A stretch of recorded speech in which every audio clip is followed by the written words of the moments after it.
Dictionary of Real Estate Appraisal, page 203. The review process. Step number 1, identification of the problem.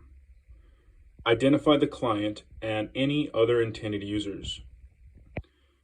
Identify the intended use of the reviewer's opinions and conclusions. Identify the purpose of the review.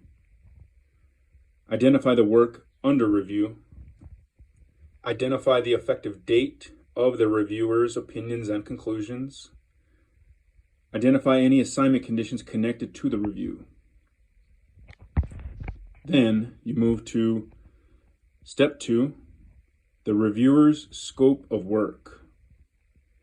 Then you move to step 3, the reviewer's research and analysis. Consistent with the reviewer's scope of work, examine the work under review regarding completeness, accuracy, adequacy, relevance, reasonableness. Then you move to step 4, review of appraiser's analysis, opinions, and conclusions.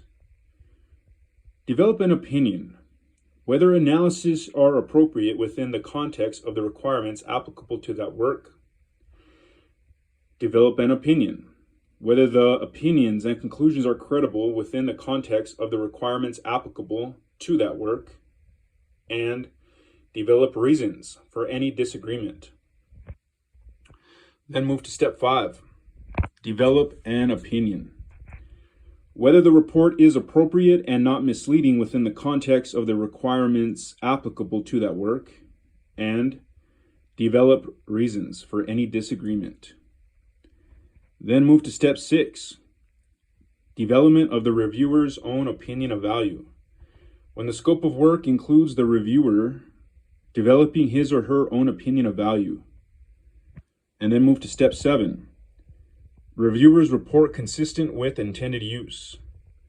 When reviewing a review report, the scope of work may include the reviewer's own opinion of the quality of the work that was the subject of the report being reviewed. Source: adapted from content in the Uniform Standards of Professional Appraisal Practice, USPAP, and from an illustration of the valuation process in the Appraisal of Real Estate, 14th edition, Chicago Appraisal Institute. Right, title, and interest. A phrase appearing in deeds, leases, and other instruments effecting a transfer of property title that indicates that the grantor is conveying all that he or she held claim to.